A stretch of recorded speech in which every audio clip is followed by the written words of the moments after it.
Okay. You're supposed to be very observant and perceptive. Somewhere on my uniform, at the beginning of the dialogue, it's going to be different than the way my uniform looks right now. And at the end, it'll go back to the way it looks right now. So take a good look, and you figure out as you watch this thing, what did I do different? Just to have a little fun. The biological roller coaster is what we're going to talk about today. And there's two phases to the previously discussed topic of hypervigilance. The action, super alert, while on duty. The opposite and equal reaction is a super couch potato. The descriptive term is roller coaster, the continual up and down. All right? While hypervigilance can keep you alive on the street, it can hurt you at home. And it can hurt your family. And the last thing you want is your family hurt. The downside is destructive to non-police related activities and relationships because those things don't matter anymore. Here's some actual family quotes. I know when he's sitting in front of the TV and I'm talking to him, he doesn't hear a word of what I'm saying. Another family said, the only time she says anything at all is when it has something to do with work. And an actual officer quoted this. He said, I can sit in front of the TV and surf channels every 5 seconds and just veg out for hours on end. So the dark side of the misunderstanding of hypervigilance can include, but it's not limited to the following. You need to understand that relationship failure is a possibility. The marriage, children, friends, there's an increase in inappropriate behavior in the dark side of hypervigilance. Lives can be irreparably shattered. If you wait too long and come to chaplain, there's nothing I can do about it. And too many officers and families know that the officer is more alive at work and normal than they are at home. We've got to change that. You see, the good news, there's a recovery period for hypervigilance. And if left alone, usually corrects itself in about 18 to 24 hours. But the problem is the person will return to a normal phase of social interaction and emotion and perception, because the bad news is just about the time you recover is typically time to go back to work, 18 to 24 hours later. So this day-to-day cycle of the high elevation at work followed by the detachment, social isolation, exhaustion at home redefines the daily pattern for many police officers. It also means very little time is spent within the normal range with the family. It's all low time. It's all down and dark side time. So where's the officer at when they're 10-7 and with the family? Usually you can find them in one place. One author, Gil Martin, he referred to this place as their magic chair. Let me describe this place for you. This is what a magic chair looks like.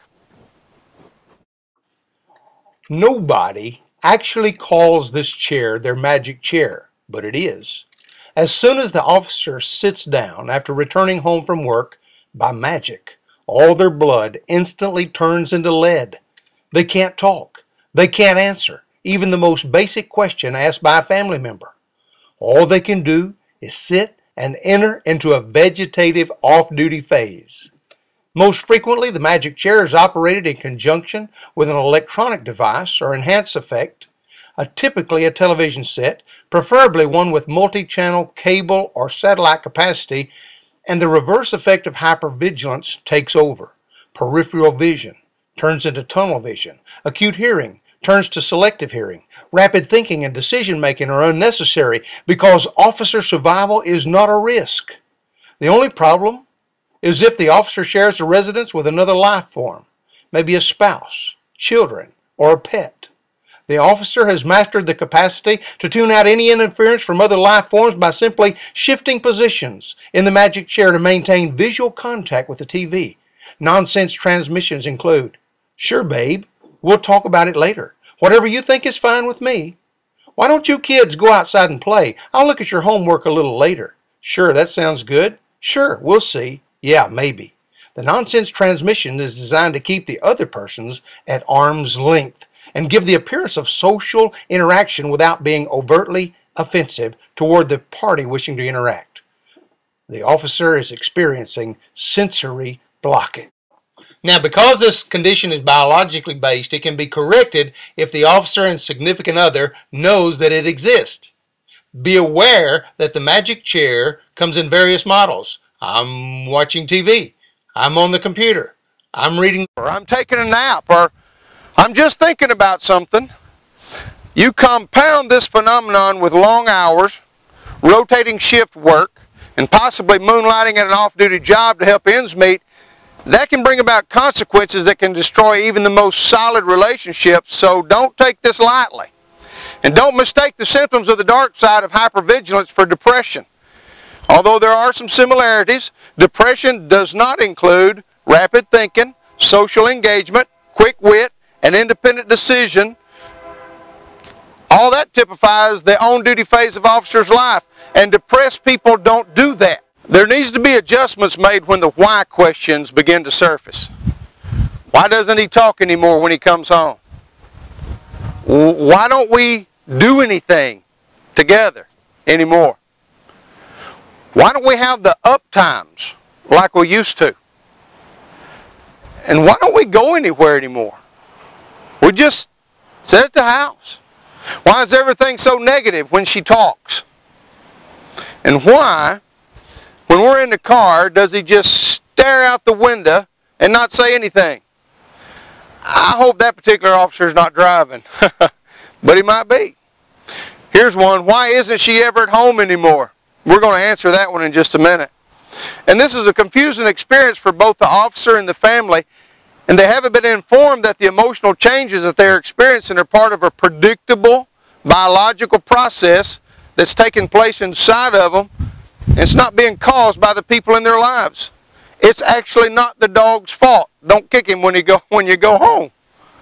One common misconception is that the solution to the seemingly endless cycle of I go to work, I get off duty, I go home, I get depressed.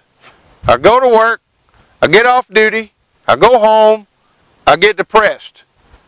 What do most folks think the possible solution is? Just don't go home. That may mean overtime, and then management may mistakenly think that they have a highly committed officer wishing to enhance their career. No, they just might not want to go home and lose that high feeling. And that may mean stopping after work with the guys and having a few drinks. Some refer to it as choir practice. However, talking with experienced choir members reveals the reality of the fertile ground for inappropriate, high-risk behaviors that can jeopardize the officer personally and professionally. Or it could mean a second job, security work, etc., while assisting the financial family status and allowing the officer to stay in that alive feeling. It really doesn't do anything to help develop the skills necessary to break the hypervigilance roller coaster event. So, when I ask officers what they like doing when they get off, what do you do when you go home? Here's some red flag answers I get. Nothing. Kicking back. Relaxing. Chaplain and I just veg out. And that's basically embracing the disengagement from personal life scenario of life. The symptoms of this behavior are these. The desire for social isolation at home. It's not participating in the life of the family, letting the spouse take care of all the mundane activities like, raising the kids, maintaining the home, paying the bills. How about an unwillingness to engage in conversation or activities that are not police related? Here's the deal when you're with other policemen. You tell the war stories among fellow officers. That renews that alive feeling, and it's almost like being 10-8. How about reduced interaction with non-police friends and acquaintances? Regular people just want to complain when they find out you're a cop, right? Regular people don't have any good stories, i.e. stories that will transport the officer back to that 10-8 high. And regular people just live basically pretty boring lives. You see, procrastination and decision making not related to work is a symptom. One officer picking up a few groceries for the family after work responded to this when asked by the checkout clerk. Paper or plastic? Officer said, surprise me. And that's simply abandoning any responsibility of making decisions that's not work related. Paper or plastic? In his mind, he probably thought, who gives a care? Who cares? Probably not what he said or thought, but close. There are people loose on the streets that are so addicted to things they can't even function in society, he's thinking. All they care about is their next high. And you're asking, paper or plastic? Really? Now wait a minute. Who's high? Infidelity is a symptom. Anything associated with home becomes a downer and boring. Anything associated with the upper phase of hypervigilance becomes exciting, stimulating, even dynamic. And emotions surge, and individuals find a terribly destructive way not to go home. They go to somebody else's home, or hotel, or isolated spot. Symptom, non-involvement in children's needs and activities. The officer's child pretty much only gets interaction during the lower phase of the cycle. That being the case, they become detached because they never get to see their parent when that parent's alive and up and active. And lastly, the I used to syndrome. The loss of interest in hobbies or recreational activities like, I used to fish, I used to hunt, I used to jog, I used to sew, I used to work out, I used to go to church, I used to go camping, I used to see old friends, and I used to keep my house nice and neat. I used to lay out my uniform the night before and shine all my leather. I used to do crafts and handiwork. And listen, that can all deteriorate into this. I used to be married, and I used to have a personal life, and I used to give a hoot about this job. So let me ask you a question. Would it be possible for you to sit down with the spouse and the kids and watch this video together? Might bring up some interesting questions and some things to talk about. Oh yeah, let your kids sit in the magic chair. You might want to sit on the exercise bike and pedal or something. Hey, thanks for watching COPchurch.